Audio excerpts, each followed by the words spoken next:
Terry Mayfield. Terry, come on up here. Welcome.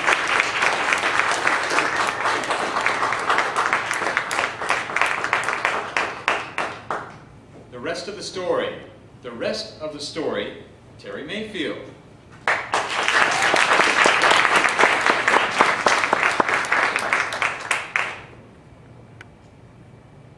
California Housing Authority, it advises us to avoid these type of buildings in California. A house of straw, a house of sticks, and a house of bricks. Sound familiar? Yeah. What story are those from? Three Little Pigs. The Three Little Pigs, exactly. We all know the story of the Three Little Pigs. Mr. Toastmaster, fellow Toastmasters, and guests. Pig number one. Very lazy, only looking out for himself, hastily built his house out of straw so he can goof off the rest of the afternoon. Along comes the wolf, huff and puff, pork chops are served. Pig number two, very much like his brother, hastily built his house out of sticks. Along comes the wolf, huff and puff, pulled pork sliders. Now, pig number three, he was a little different than his brothers. You know, he was more industrious, hardworking, but just like his brothers, he was only looking out for himself when he built that house out of bricks. Along comes the wolf, no huff, no puff, no dinner. End of story. But there's been some recently discovered information that has revealed the rest of the story.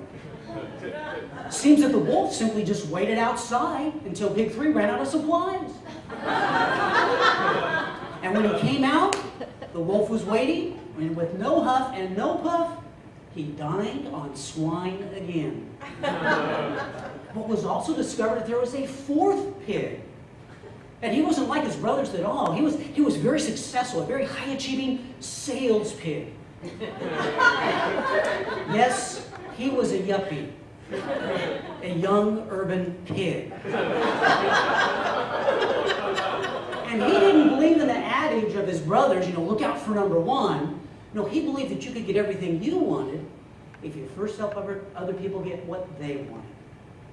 Well, one night there was a knock at the door of pig four.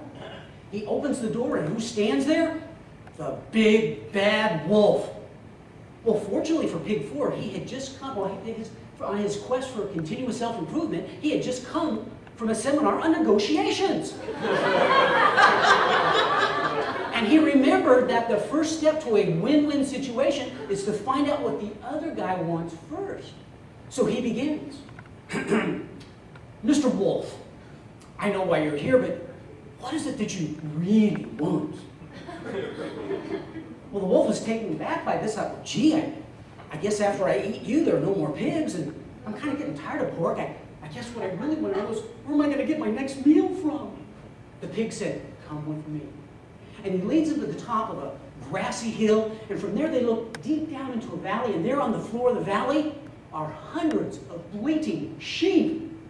Oh, the wolf was salivating. Now, this leads us to another story I don't have time for this afternoon, the wolf in sheep's clothing. But guess who sold the wolf the sheepskin? The pig! So in the end, the wolf got what he wanted, endless meals of mutton, and the pig got what he wanted, saved his bacon.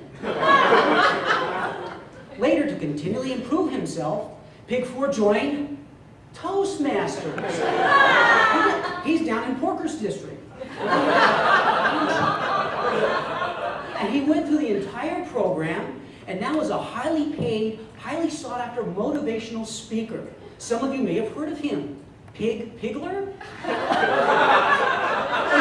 You have heard of him, and some of you may have read his book, See You at the Trough. And he travels the country today sharing the story of how his brothers failed and how he succeeded. And here's how he concludes his talk. It's plain to see that pigs 1, 2, and 3 only looked out for number 1. But in the end, it was the wolf who enjoyed them all. Well done. But the lesson is this. If you wish to keep your meat on your bone, first find out what the other guy wants. Because the bacon you save may be your own.